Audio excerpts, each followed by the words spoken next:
నమస్తే. Recent update ఒకటి నేను చూడటం జరిగిందండి. 18 ఏళ్ళు నిండినటువంటి ఒక ఆడపిల్ల తండ్రి చెప్పినట్టు వింటేనే వాళ్ళకి కావాల్సినటువంటి రిక్వైర్మెంట్స్ ఏవైతే ఉన్నాయో ఫుల్ఫిల్ చేయడానికి అవకాశం ఉంటుంది. లేదు అంటే తండ్రితో సంబంధం తెంచుకొని బయటికి వెళ్ళిపోతే ఎటువంటి అధికారాలు ఉండవని చెప్పేసి ధర్మాసనం చెప్పినట్లు తెలుస్తుంది మనకి. దీని మీద మీ ఒపీనియన్ ఏంటండి? ఫస్ట్ ఆ తీర్పు ఇచ్చినటువంటి జడ్జి గారికి మనస్ఫూర్తిగా శతకోటి కృతజ్ఞతలు చెప్తున్నానండి, నమస్కారాలు కూడా చెప్తున్నాను. ఒకటి. రెండోది ఏంటి అని అంటే ఎంత ప్రాక్టికల్గా ఆయన జడ్జిమెంట్ ఇచ్చాడో హ్యాట్స్ ఆఫ్ టు హిమ్. ఎందుకంటే ఇవాళ నంబర్ ఆఫ్ కేసెస్ నేను చూస్తున్నాను. చాలా 100కి 90 ఇళ్లల్లో 95 ఇళ్లల్లో జరిగేటటువంటి తతంగాలు ఏంటి అని అంటే, ఈ ఆడపిల్లలు ఎవరైతే ఉన్నారో ఒక 14 ఏళ్ళు రాగానే వాళ్ళ ఇష్టమైనటువంటి జీవితం, తల్లిని ఎదిరించడం, తండ్రిని ఎదిరించడం, ఎదిరించి మాట్లాడడం అనేది ఒక ప్యాషన్ అయిపోయింది. అంటే ఇక్కడ తల్లిదండ్రుల కోరికల్ని బలవంతంగా పిల్లల మీద రుద్ది టార్చర్ పెట్టేటటువంటి పిల్లలు దీనికి మినహాయింపండి. అలా కాకుండా మా ఇష్టం, కన్నారు కదా పెంచండి, కన్నారు కదా ఇవ్వండి అని హక్కులు మాత్రమే మాట్లాడి సాధించుకుని ఎమోషనల్ బ్లాక్మెయిల్ చేసే ఆడపిల్లలు ఉన్నారు చూసారా. ప్రతి ఒక్క ఆడపిల్లకి చెంపపెట్టు ఈ తీర్పు. ఎంతమంది పేరెంట్స్ నలిగిపోతున్నారంటే వీళ్ళు తల్లిదండ్రుల మాట వినరండి. ఒక వయసుకు వచ్చేసిన తర్వాత 18 ఏళ్ళకే దీనికి ప్రపంచం తెలిసిపోతుంది. 18 ఏళ్ళకి ఇది ఎవరిని చేసుకోవాలో సెలెక్ట్ చేసేసుకుంటుంది. 18 సంవత్సరాలకి దీని హక్కులేంటో మాట్లాడేస్తుంది. దీని బాధ్యతలు ఏంటో ఎవరికి తెలవదు, దానికి అసలు తెలవదు. కానీ కోర్టు బాధ్యత ఏంటో తెలియజేసింది. బాధ్యత ఏంటో చెప్పమంటారా? అమ్మా, ఇంకా నువ్వు నీ తల్లిదండ్రిని మర్చిపోయి ఏది ఎత్తుకుంటావో, ఏది దేకుతావో అది దేకు నువ్వు నీ జీవితాన్ని అని చెప్పి దాని బాధ్యత ఏంటో కోర్టు గుర్తు చేసింది. Hats off. ఇక్కడ సుప్రీంకోర్టు అల్టిమేట్గా ఇచ్చినటువంటి తీర్పు అత్యున్నత న్యాయస్థానానికి హ్యాట్స్ ఆఫ్ అండి. నిజంగా ఏంటంటే అసలు ఎలా మాట్లాడతారు అని అంటే తల్లిదండ్రుల్ని, ఈరోజు చాలామంది తల్లిదండ్రులు డిప్రెషన్లో ఉన్నారు. పిల్లల్ని దారిలో ఎలా పెట్టాలో తెలియడం లేదు.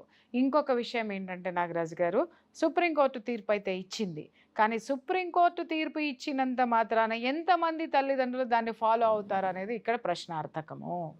ఎందుకంటారేమో, దిక్కుమాలిన సెంటిమెంట్ అనేది మన మనసులో, మన నరంలో కడుపు చించుకున్నటువంటి పుట్టినటువంటి బిడ్డలు, రక్తబంధం, సంబంధం ఏందో గుడ్డు గూసు అని మాట్లాడుకుంటాం కదా, ఎలా వదలాలి అని చెప్పేసి అని కోట్లు ఖర్చులు పెట్టి సీట్లు కొని వాళ్ళని ఉన్నతమైనటువంటి చదువులు చదివిస్తుంటే ఈ అమ్మల పొయ్యి అక్కడ చేసే పనేంటి అని అంటే డేటింగ్లు, ఒక్కొక్కరిని పట్టుకొని తిరగటాలు. ఇంకొకటి ఏంటి అని అంటే ఒక పేపర్ పోయినా, రెండో పేపర్ పోయినా మళ్ళీ ఆ పేపర్ పాస్ అవడానికి మళ్ళీ ఇక్కడి నుంచి డబ్బులు పంపించాలి. ఇది ఏం పీకుతుందండి? బయటికి పోయి ఏం పీకుతుందంటే చాలామందిని నేను చూపిస్తాను, ఒక్కొక్క దాన్ని చెప్పు తీసుకొని కొట్టాలన్నంత కోపం వస్తుంది నాకు. నా ఇంట్లో కూడా ఆడపిల్ల ఉంది, రోజు మాకు ఇదే ఘర్షణ జరుగుతుంది. నువ్వు కంట్రోల్లో ఉండు. ఎందుకు కంట్రోల్? దానికి అర్థం కాని విషయం. నీకెక్కడో కేసులు చూసొచ్చి నాన్నెత్తి మీద ఎందుకు మాట్లాడుతావు, నన్ను ఎందుకు మాట్లాడుతూ ఉంటుంది మా అమ్మాయి. కేసులు కాదు, ప్రపంచం ఇట్లా ఉంది, నా జాగ్రత్తలో నేను ఉండాల్సిన అవసరం. ఇంట్లో నేను క్లియర్గా చెప్తా, నాకు విలువ ఉంటేనే, నా మాటకి విలువ ఉంటేనే నువ్వు జీవితాన్ని నీకు అద్భుతంగా నువ్వు సాధించుకునేటటువంటి శక్తియుక్తులు నువ్వు కలిగి ఉంటే, పెద్దల పట్ల గౌరవం ఉంటే, తల్లిదండ్రుల పట్ల ప్రేమ గౌరవం రెండు ఉంటే, సమాజం పట్ల బాధ్యత ఉంటేనే నా రూపాయి నేను ఇక్కడ ఖర్చు పెడతా. ఇది స్పష్టంగా నేను మా ఇంట్లో చెప్పే మాట. కాదేమో మా అమ్మాయిని పిలిచి కూర్చోబెట్టి ఇంటర్వ్యూ చేయండి, నేను చెప్పుద్ది. ఖచ్చితంగా చెప్తా. నాకు విలువ లేకపోతే ఒక్క నిమిషం కూడా నేను ఆ ఇంట్లో ఉన్నానని చెప్పేస్తా. ఏం అవసరం ఉంది నాగరాజు గారు చెప్పండి? నిజమే, మనకి బాధ్యత ఉంది కాబట్టి మనం వాళ్ళని భరిస్తున్నప్పుడు వాళ్ళకి కూడా తల్లిదండ్రుల పట్ల బాధ్యత ఉండాలి కదా. ఆ బాధ్యతని మనం గుర్తు చేయాలి అనంటే వాళ్ళు ఎక్కడ పక్కదోవ పడుతున్నారనన్నా, లేకపోతే వాళ్ళకి అసలు బాధ్యత లేకుండా పెరుగుతున్నారు అంటే ఆ బాధ్యతల్ని అదే రూపంలో మనం గుర్తు చేయాల్సినటువంటి ఆ బాధ్యత పెద్దవాళ్ళకి తల్లిదండ్రుల మీద ఉంది. వీళ్ళు ఏంటంటే దిక్కుమాలిన సెంటిమెంట్లు పెట్టేసుకొని విపరీతమైనటువంటి ఏమనాలి పిచ్చి ప్రేమలు. అదే అక్కడికే వస్తుంది. డిమాండ్స్ ఉంటాయండి. ఇలా బయట వాళ్ళని ఎవరినో లవ్ చేసుకుని తీసుకుని వస్తారు. నువ్వు అక్క వాళ్ళకి ఇది ఇచ్చావు, అన్న వాళ్ళకి ఇది చేసావు, నాకు ఇది చేయాల్సిందే, చెయ్యాలి అంతే. ఇంకొకటి ఈ పెద్ద మనుషులు ఏం మాట్లాడతారనంటే, ఈ మన రాజ్యాంగంలో ఇచ్చిన హక్కులు మాత్రమే మాట్లాడతారు. సార్ 18 ఏళ్ళు రాగానే మా ఇష్టం ఎవరినైనా పెళ్లి చేసుకోవచ్చు. కానీ ఇప్పుడు కాస్త కొంచెం దయదలిచి మన రాజ్యాంగం మార్పులు చేర్పులు చేసి 22 ఏళ్ళు వస్తే తప్పితే మీకు పెళ్లి చేసుకుంటానికి లేదే. ఎందుకంటే 14 ఏళ్ళకి బయటికి పోతున్నారు పిల్లలు కానేస్తున్నారు, 18 ఏళ్ళకి బయటికి పోతున్నారు పిల్లలు అంటున్నారు, మళ్ళీ 19 ఏడు నిండంగానే ఇద్దరు పిల్లలను ఒక పిల్లన 20 ఏళ్ళు రాగానే ఇద్దరు పిల్లలు సకరేసుకుని మళ్ళీ ఇదే పుట్టింటికి తగలాడుతున్నారు కదా. మళ్ళీ అప్పటి నుంచి వీళ్ళకి చుట్టం కాక మళ్ళీ వీళ్ళ పిల్లల బాధ్యతలను తినేసుకుని ఆడెక్కడ ఉంటాడో ఎవడో దిక్కుమాలిన నా కొడుకులు ఎక్కి వస్తారు, వాళ్ళు 4 రోజులు గడుపుకుంటారు పోతారు. లేదా దీనికే వాడంటే నచ్చదు. ఒకటి నాగరాజు గారు, ఇక్కడ వాళ్ళ పిల్లల్లో ఏమైపోయింది అని అంటే పెళ్ళి ఎందుకు చేసుకోవాలనంటే it is licensed for sex.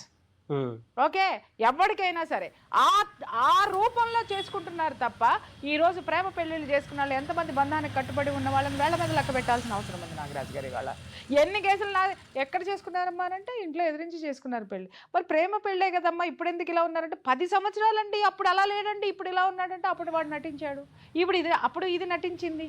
ఇవాళ ఒక్కొక్కరు చుక్కలు చూపిస్తున్నారు ఒకళ్ళ బతుకుల్లో ఇంకొకళ్ళు. కారణం ఏంటి? నీ తల్లిదండ్రులకి నువ్వేం మిగిల్చావో అదే నీ పార్ట్నర్ నీకు వచ్చి నీ జీవితంలో ఉంది. ఇవాళ ప్రకృతి ఎమ్మట తీర్చుకుంటుంది నాగరాజు గారు, మామూలుగా కాదు. అటువంటప్పుడు ఇక్కడ తల్లిదండ్రులు కూడా నేర్చుకోవాల్సింది ఏంటి? ఈ సుప్రీంకోర్టు తీర్పు వల్ల తల్లిదండ్రులు ముందు ఫస్ట్ వాళ్ళ పట్ల వాళ్ళకి గౌరవాన్ని, వాళ్ళ పట్ల వాళ్ళకి మర్యాదని వాళ్ళు ఏర్పాటు చేసుకోవాలి. ఇక్కడ అయ్యో పిల్లలండి అని వాళ్ళు ఏం చేసినా వీళ్ళు కష్టపడి సంపాదించిన సంపాదన వాళ్ళు నిలువు దోపిడీ చేసి అవతల పారేస్తారండి. మామూలు దోపిడీ కాదు నాగరాజు గారు, నిలువు దోపిడీ. పైగా ఎందుకో ఇవ్వకపోతే ఇంట్లో కంచాలు పగిలిపోతాయి, ఇవ్వకపోతే ఇంట్లో అన్నాలు తినరు, ఇంకేం తినరు. విపరీతమైన ధోరణి, తల్లిదండ్రుల్ని ఇష్టం వచ్చినట్టు మాట్లాడడం అండి. ఇక్కడ నాకు నిజంగా చెప్తున్నాను, నేను ఎన్నో రోజుల నుంచి ఎదురు చూస్తున్నాను దీనికోసం తెలుసా. ఇష్టం వచ్చినట్టు తల్లిదండ్రుల్ని నోరేసుకుని పడిపోవడం అన్నమాట.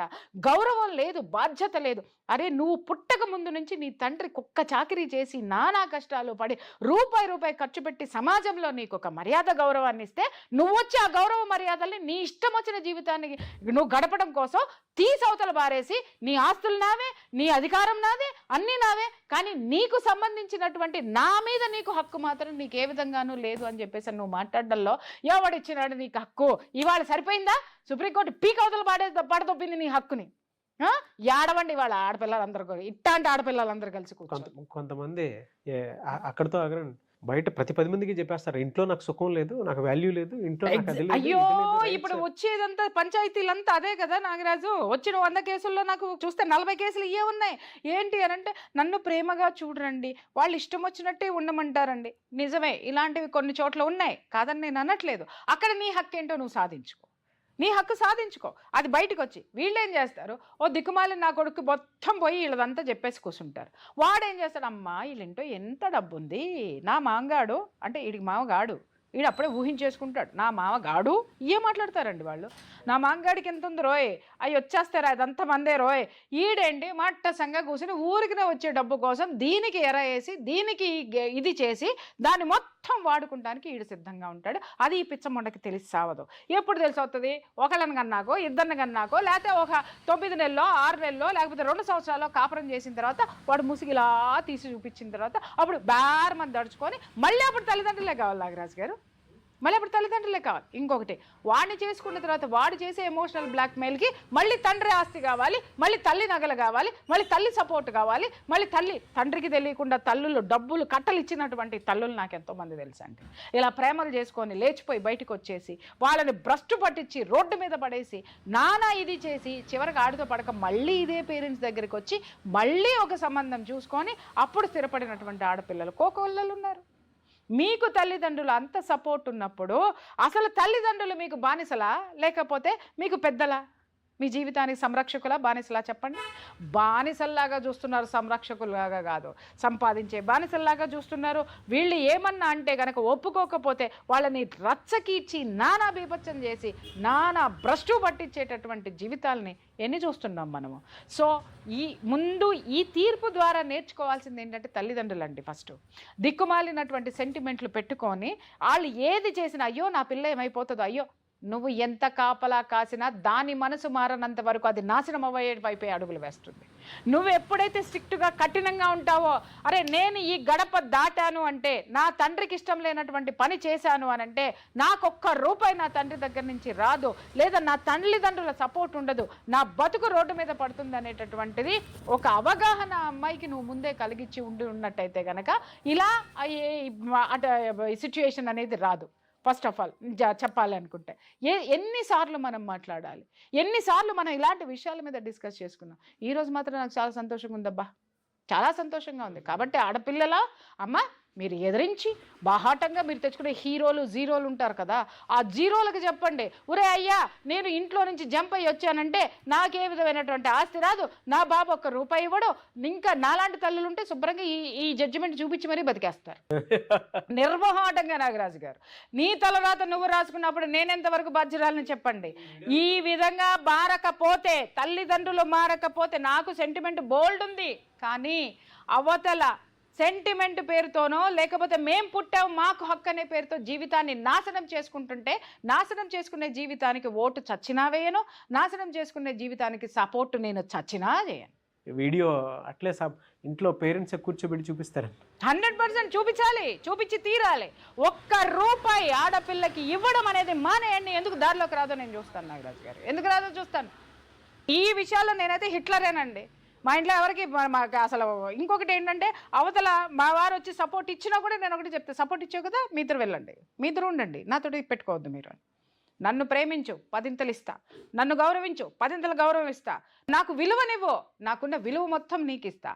అంతేగాని నీకు హక్కులు మాత్రమే నీకున్నాయి అనంటే, నాకు లేవా, నీకు రాజ్యాంగం ఇచ్చింది నాకు ఇయలేదా, అలాగే నీకు సెంటిమెంట్ లేవో లేకుండా పోతే నాకు మాత్రం ఉన్నాయి ఎక్కడ, క్వింటాల్ నేను అన్న మోసుకుంటా కూర్చున్నానా నేను, నువ్వేంటో నేను అదే. ఎందుకంటే నేను కన్నది నిన్ను కన్నది నేనే కాబట్టి, ఈ పేగు నుంచి తెగొచ్చింది కాబట్టి నువ్వు ఎలా ఉంటావో నా ప్రతిరూపం నువ్వు, అది మర్చిపోవద్దు. లేడీ హిట్లర్ కామెంట్ బాక్స్లో పెట్టేస్తారండి, సమస్య లేదు. ఓపెన్గా చెప్పానో లేదో అడగండి. నువ్వు నాతో ఎలా ఉంటావో నేను నీతో అలా ఉంటా, దట్స్ ఇట్. ఇందాక సెంటిమెంట్ అని ఒక మాట అన్నారు కదా, అటువంటి పేరెంట్స్ చాలామంది ఉన్నారు. పిల్లలు మార్చుకునే పద్ధతిలో అనుకోండి, లేదంటే వైఫ్స్ని మార్చుకోవాలనుకునే పద్ధతిలో కానివ్వండి, చాలామంది ఉన్నారు కాబట్టి అడుగుతున్నాను. అటువంటి వాళ్ళకి క్లాస్ మీరు 3 days ఒకటి పెడుతున్నారని తెలుసు. ఎగ్జాక్ట్లీ. ఇలాంటి చెత్త విలువలేనటువంటి వాల్యూస్ని మోసేటటువంటి తల్లిదండ్రులకి ప్రాక్టికల్ థింకింగ్లో ఎలా ఉండాలి అనేటటువంటిది కూడా ఆ 3 రోజుల సెషన్లో ఒక రోజు సెషన్ అండి. పిల్లల్ని మనం ఎంతవరకు మాత్రమే తీసుకోవాలి. ఇప్పుడు చాలామంది తల్లులు నా ఫ్రెండ్స్లో ఉన్నారు సార్, చాలామంది తల్లులు వాళ్ళు ఒక డ్రీమ్ ఉంటుంది వాళ్ళ భవిష్యత్తు మీద, వాళ్ళు ఏమన్నా అయినా సరే దాన్ని పక్కన పెట్టేసి ఈ చెత్త వద్దు, ఆడపిల్లని తిట్టకూడదు కాబట్టి నేను తిట్టను, కొంచెం ఈ మధ్య తిట్టడం అనేది మానేద్దాం అనుకుంటున్నాను. కాబట్టి ఈ దిక్కుమాలని ఏ లంబడి కొడుకు దొరికితే వాడే గొప్పవాడని ఎంత టార్చర్, ఎంత మానసిక క్షోభ ఇంట్లో తల్లులకి తండ్రులకి ఇస్తారో, వీళ్ళందరూ నాకు దొరికితే చింతబరికి ఒకటి పట్టుకొని టప్ప టప్ప టప్ప వేసి బాధాలన్నంత కోపం వచ్చేస్తుంది నాగరాజు గారు. టు బి ఫ్రాంక్ గా టెల్ యూ. ఎందుకనంటే, అరే ఏ కన్న తల్లి ఊరుకుంటుందండి చూస్తూ చూస్తూ మంటల్లో దూకుతానంటే, కానీ వాళ్ళు ఏం చేస్తారో తెలుసా, అది మంటలు కాదు ఏసీ, నీకు అసలు అర్థం కావట్లేదు, నీకు నాలెడ్జే లేదని మాట్లాడేటటువంటి మూర్ఖులు ఉన్నట్టు ఆడపిల్లలు ఉన్నటువంటి తల్లులు ఎంతోమంది ఉన్నారు నాగరాజు గారు. ఎంత నలిగిపోతున్నారో ఆ తల్లులందరూ నాకు తెలుసు. కాబట్టి వీళ్ళు ఏదైతే సుప్రీంకోర్టు ఈ తీర్పు ఇచ్చిందో, ఈ మధ్య కొంతమంది ఏంటంటే అక్కలో ఒక బయటకు వచ్చేసిన తర్వాత ఎక్కడ ఏ దిక్కుమాలిన ఉద్యోగం అయినా సరే చేసుకొని మేము బతికేస్తామని చెప్పేసి అని విలువలేని జీవితాలను గడుపుతున్నారు. వీళ్ళు ఏంటంటే, వీళ్ళు స్వేచ్ఛ అనేటటువంటి దాన్ని కాపాడుకోవడానికి ఏ అడ్డమైన ఉద్యోగం అయినా చేస్తారు, ఏ అడ్డమైన వాడి కింద అన్న తలదించుతారు, కానీ పేరెంట్స్ ముందు మాత్రం తలదించారు. అటువంటి పిల్లలకి నా పిల్లలు చెడిపోతున్నారో ఏమవుతున్నారో అని నువ్వు దోచిపెట్టడంలో అర్థం ఏమైనా ఉందా? వదిలి పడేయండి అబ్బా. నీకు మిగిలిన దాంట్లో మిగిలిన జీవితం అన్న మనశ్శాంతిగా ఎక్కడికన్నా వెళ్ళి మీరు హ్యాపీగా బ్రతకండి. లేదా ఎంతో మంది అనాథులు ఉన్న రోజు నిత్యం అన్నదానం చేసి కాస్త అన్నమన్న పెట్టండి, వాడు ఆశీర్వదిస్తాడు. ఏదో ఒక రోజు దాని మనసు మారి వచ్చి నీ కాళ్ళ దగ్గర పడద్ది. వెరీ వ్యాలిడ్ పాయింట్స్ అండి. సో 3 days ప్రోగ్రామ్ ఎవరైనా ఎన్రోల్ చేసుకోవాలనుకుంటే మీరు ఎన్రోల్ చేసుకోవచ్చు. ఎందుకంటే చాలా మంది పేరెంట్స్కి సెంటిమెంట్ ఎంతవరకు తీసుకోవాలి, ఏది వదిలేయాలి, ఏది తీసుకోవాలి, అది మెయిన్ తెలియాలి. చాలా అవసరం అండి, చాలా అవసరం. ఆ సెంటిమెంట్ పేరుతోటే ఎక్కడ దాకా దిగజారిపోతున్నారంటే, జీవితాలు మొత్తం రోడ్డు మీదకి వచ్చేసినా సరే. అంటే వీళ్ళకి తల్లిదండ్రులకు అవగాహన లేదు కదా. అదే నేను అనేది. తల్లిదండ్రులు ఏమనుకుంటారంటే, మా జీవితం వాళ్ళకి, అరే నీ జోకర్లను చేసి వాళ్ళు పోతా ఉంటే ఇంకా నువ్వు జోకర్ లాగా వాళ్ళు ఎమ్మట పడుకుంటూ నా పిల్లలో నా సంసారమో నేను, అరే నిన్ను నీ పిల్లలే నిన్ను ఈ సమాజంలో దిగజార్చేసిన తర్వాత ఇంకా నువ్వు ఎక్కడ మిగిలినావు, ఎక్కడ సచ్చినావు? అదేదో నీ విలువ నువ్వు నిలబెట్టుకొని ఉంటే నీ